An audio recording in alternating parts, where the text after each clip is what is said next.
Hello, what's going on? Nice to see you. I love your space.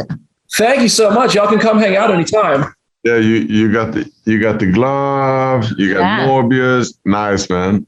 Yeah, this was kind of like a man cave, and ever since 2020, it's just become like the at-home studio. So it's just evolved over the past couple of years. So thank you. And thank you for joining me in it. Daniel, actually, I'm going to come to you with my first question. The action sequences in Morbius really stood out to me. I thought they were awesome. They were like Matrix-like. And I don't think we've seen that in comic book movies. And I think I've seen all the comic book movies out there. Where did you kind of pull inspiration for kind of like this fresh take on vampire versus vampire action sequences?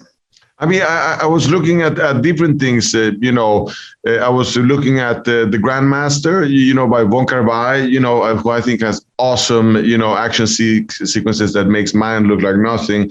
I thought that what I loved about Matrix was the idea that the whole movie is about the person who's trying to understand his powers, which I think was interesting.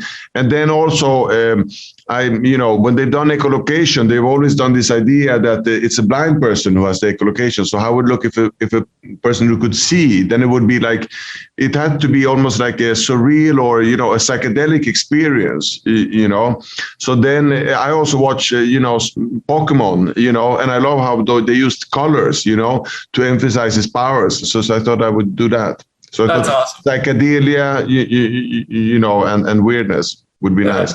That's cool. They came out brilliantly. You had some of the coolest comic book action sequences and also the horror sequences. But I'm hoping to have you on the podcast talking more about that. Audrey, I got to turn to you now. When you're cast as Martine Bancroft, this is a character who has been established in comics in the past. What's the first thing you do? Do you go Google like all the answers about what has ever happened with this character? Do you research, find anything cool, or just stick strictly to the script and what Daniel everybody's given you? No, I think I did my research for sure, and I wanted to know her origin and know more about her.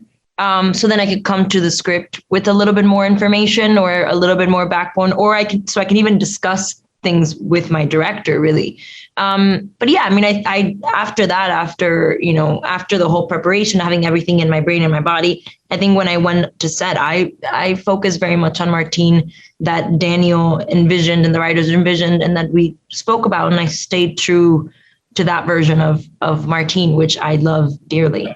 And you're also like literally, but if metaphorically, also the most human character in the film. And I love what you did with it, kind of serve as the moral compass. And I have seen that you kind of took inspiration from some real people who inspire you. I'd love to hear, like, where did you draw some human inspiration for Martine? Thank you. My aunt is a doctor, and I consider myself a hypochondriac. Well, kind of. And I just call her a lot, and her patience with me.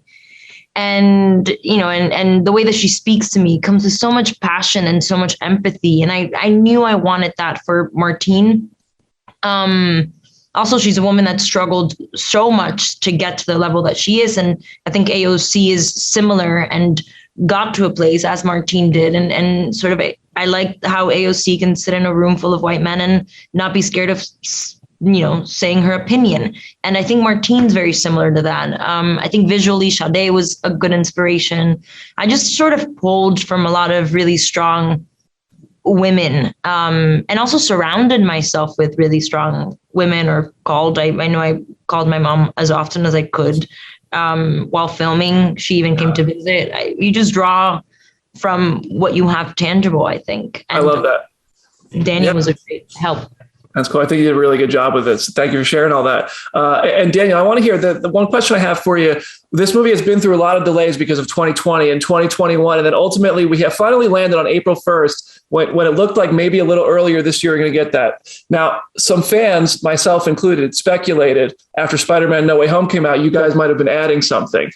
Did that time give you an opportunity to add anything to the film that you can share? Anything? Did you guys go back to work?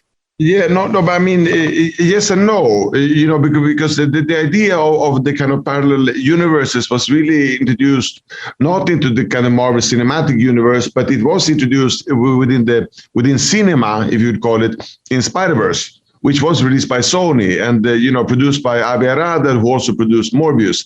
So the concept of of starting to work with, parallel kind of verses was something that existed prior to the Spider-Man movie, and it's also been something that has existed for years in comic books. Us who read comic books, we knew about it, for like 15 or 20 years. As soon as the kind of clone area died with Spider-Man, the verses kind of took a hold, and but when Spider-Man came, there were certain kind of visual elements of how those kind of transitions looked like that were informative.